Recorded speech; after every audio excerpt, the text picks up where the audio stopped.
Welcome back everyone to Powered by Primus, and in today's video we're going to be going over some more Wave 2 spoilers. Now normally I would wait and save up until we get a bunch of cards to talk about, but there are two revealed characters that I really want to dive into, so let's get into those characters. Now the first character we're going to be talking about is Warpath, the Confident Sharpshooter. Now in his bot mode he is ranged, he has 2 attack, 6 health, and 3 armor. He also has 2 abilities while in his bot mode, the first one saying that enemies can't use tough, and does have Pierce 2. Now if we flip over into his alt mode, which is a tank, which is super awesome, it has 4 attack, 6 health, and 2 armor, and it has an ability that says when you flip to this mode, for each card in your opponent's scrap pile that has at least 2 blue battle icon cards, your opponent chooses one of their characters and does 1 damage to it. Now before we get into Warpath, you might be thinking that this character seems really familiar, and it's because he does. If you did watch one of our previous videos on the Wave 2 spoiler, we talked about a character called Acid Storm. Now Acid Storm is about the complete opposite in every way when it comes to the differences between Warpath and him. Acid Storm says that your enemies can't use bold, where Warpath says your enemies can't use tough, and then Acid Storm says for each double orange in your opponent's scrap pile, you get to repair 1 damage, whereas Warpath says for each double blue, then you get to deal 1 damage. The other obvious aspect between differences is going to be one's a Decepticon and one is an Autobot. Now getting back into Warpath's abilities, a couple of things I want to talk about is it does say your enemies cannot use tough, however they can still play cards that do give their characters tough, they just do not activate while Warpath is in his bot mode. Now if Warpath does happen to flip over into his tank mode to be able to get that ability, those tough cards would turn back on. And then when it comes to flipping over into his tank mode, for each of those double blue battle icon cards, you get to deal 1 damage. But your opponent does get to choose where the damage goes, and it does trigger individually. The scenario I'm going to give you guys here is that let's say that your opponent has 3 double blue battle icons in their scrap pile. You would deal 1 damage 3 times, not 3 damage 1 time. And this does make a key difference because if it does come down to your opponent, let's say having 3 characters with 1 health each, instead of them being able to do 3 damage to just one of those characters, they have to do 1 damage to all 3 characters. Now one thing that we're going to try to do with Warpath is keep him in his robot mode for as long as we can. We want to be able to flip over to his tank mode to get that ability, but we need to get Warpath back to his robot mode as fast as possible. Now all 4 of these cards you guys see on your screen here are going to be able to flip Warpath from his robot mode into his alt mode, and then you're going to be able to use your flip for the turn to get him back into his robot mode. Cards such as Hunker Down are going to be allow you to flip from that bomb mode into tank mode, possibly pull out an armor if you are running that route, where you can also use things such as Escape Route or Rapid Conversion to flip him as well. You get that double blue battle icon to trigger, and then you get him back into his regular mode, holding down your opponent's tough even longer. Now I want to talk about Warpath's stats, and I gotta be honest, I'm a little underwhelmed. The 2 attack is kind of low, but it does have Pierce 2, which is nice, meaning that 2 is going to always get in, and then there are of course cards such as the bigger they are and Piercing Blaster to really increase that Pierce to allow you to get more damage. But the 6 health is kind of what scares me. The problem is it's just not a lot of health, and yes, the 3 armor while in robot mode, where he's going to be consistently spending most of his time, is definitely helpful, but that kind of forces this character into a corner with Hazley's having to run a mixed blue in the list, or maybe even a heavy blue. Now this character does fit really well into the tank list, and if you don't know a lot about that list, I will link a description down below to our tank list build, but it does run heavy blue, and it might be nice to put him in there to really help this character survive.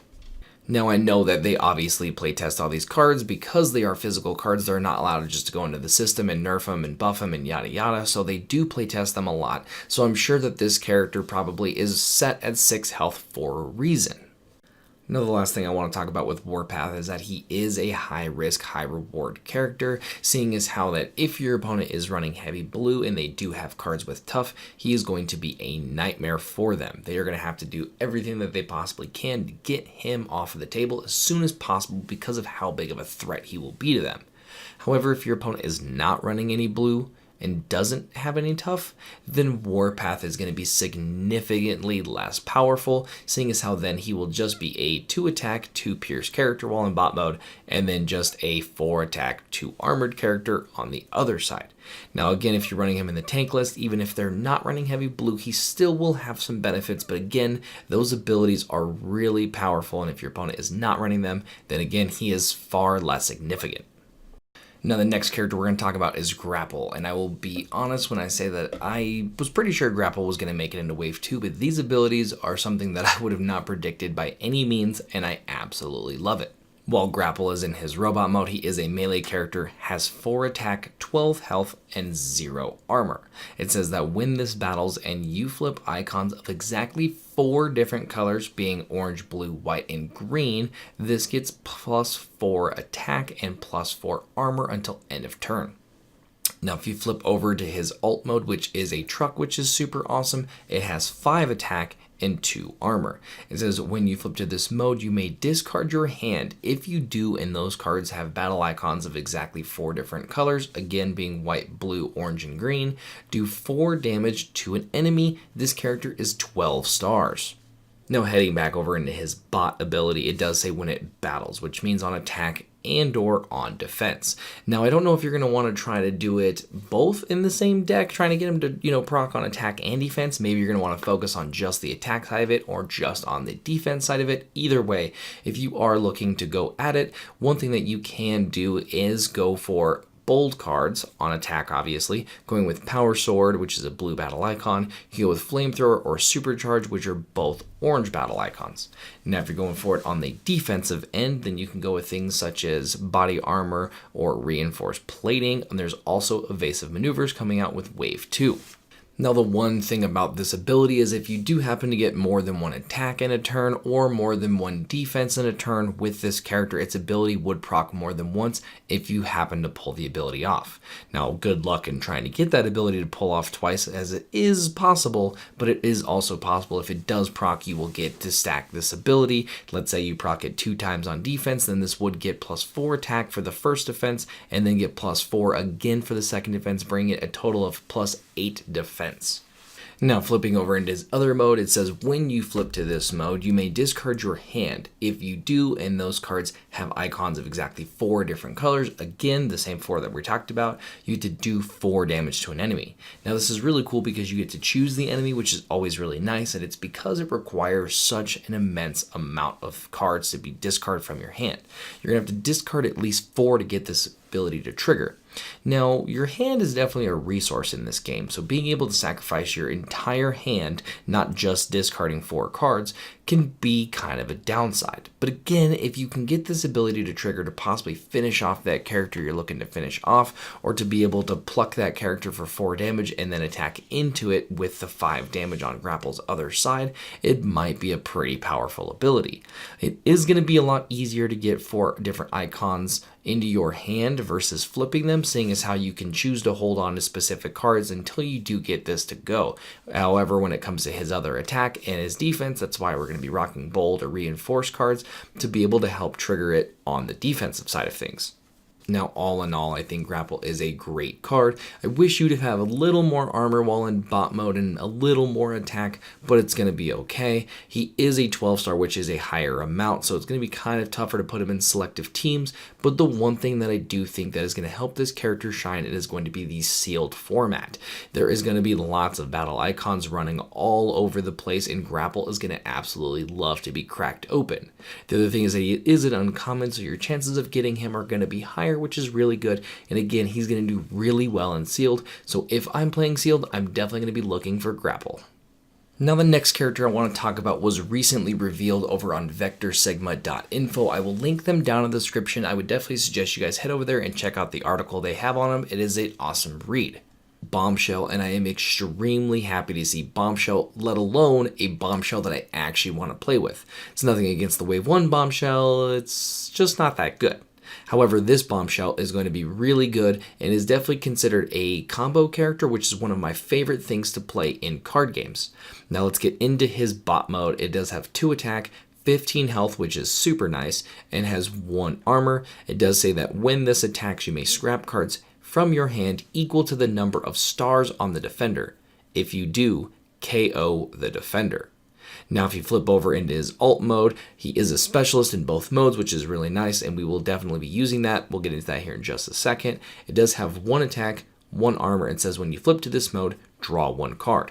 Now, there's a lot to talk about when it comes to Bombshell, so let's just dive into his robot ability, seeing this is definitely why we're playing the character.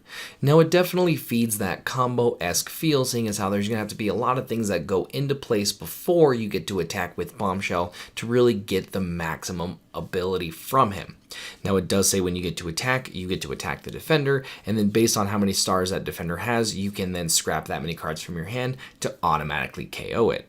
So you could discard 5 cards if it has 5 stars, and if it has 10 stars, then you have to discard 10 cards from your hand. Now, that is a pretty hefty price, seeing as how your hand is definitely a resource, and you're going to have to lose it all in order to get this ability. But if you do get this ability to proc, and believe me, we're definitely going to be able to get it off, it is going to be a really awesome card.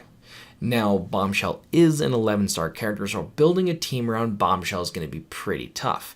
But the other day when I was at a local game store, I went up against someone who's running a Cosmo deck, and they were running a Wheeljack as one of their other characters. And originally, I thought that was pretty weird until I saw what they were doing with it, and it absolutely blew my mind.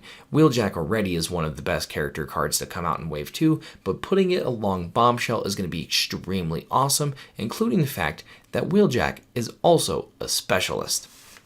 Now, one of the key benefits to running Wheeljack is the fact that he is a specialist, which is going to be nice. We can keep on that specialist route, and we can run cards such as Multi-Tool, which allow us to play an additional upgrade. Now, the whole point behind playing these additional upgrades and playing any upgrades in general is off of Wheeljack's car mode ability. The awesome part about Wheeljack is that you're not going to have to be flipping him. We're going to try to continuously keep him in his card mode. Because it says when you upgrade one of your cards, being just himself as well, it says you get to draw a card and then scrap a card from your hand. We're going to be using this ability as a cycle engine to be able to help get a lot of our pieces that are going to help Bombshell do what Bombshell needs to do. The cool part again is that we get to use a card such as Multi-Tool, which allows us to play another upgrade, and we can just keep upgrading Wheeljack to keep digging through our deck again, looking for all of those key pieces. The next thing that's really nice about Wheeljack, and one thing I got to experience in the list the other day, is that Wheeljack has a massive 13 health and 2 armor while in that car mode. We're going to be running a lot of blues in this list just to help us keep alive and keep going with a few of our different things. Things such as Multi-Tool are going to help with that blue, but also it's going to help Wheeljack and Bombshell stay alive longer to make sure you get all of your pieces in place, so when Bombshell's ready to attack, you're going to be able to KO whatever character you want. Now, the next thing I want to talk about is just a few of the cards that we're going to want to play in the deck to help get our draw engine going, making sure that we have a crazy number of cards in our hand to KO any character that we need. The first one's going to be Databank. Now, Databank's going to be really awesome. First off, it's an upgrade, which is going to, again, help with the Wheeljack, but it does say at the start of your turn you get to draw a card, meaning you'll be able to draw 2 cards on a turn. Now, our goal, obviously, is going to be able to get multiples of these out, so maybe we're drawing even up to 3 or 4 cards in a single turn. Now, the next card I want to look at is a card that's been spoiled for Wave 2, and that is Field Communicator. Again, it is an upgrade utility, and it says when you put this on a specialist, which both Bombshell and Wheeljack are, you get to scrap the top card of your deck. You may play that card. Now, we're hoping that we're going to be able to get most of our cards to be able to get into play, which are going to help benefit get more cards into our hand, so this is going to be an awesome card to go for. The next card I want to talk about is going to be Treasure Hunt. Now, Treasure Hunt is an action, and it scrap the top 4 cards of your deck, and you get to put all upgrades scrapped this way into your hand. Hopefully, with us running cards such as Field Communicator and Databank, we're going to have a lot of upgrades, so hopefully Treasure Hunt will be netting us 3 to 4 cards every single time that we play it.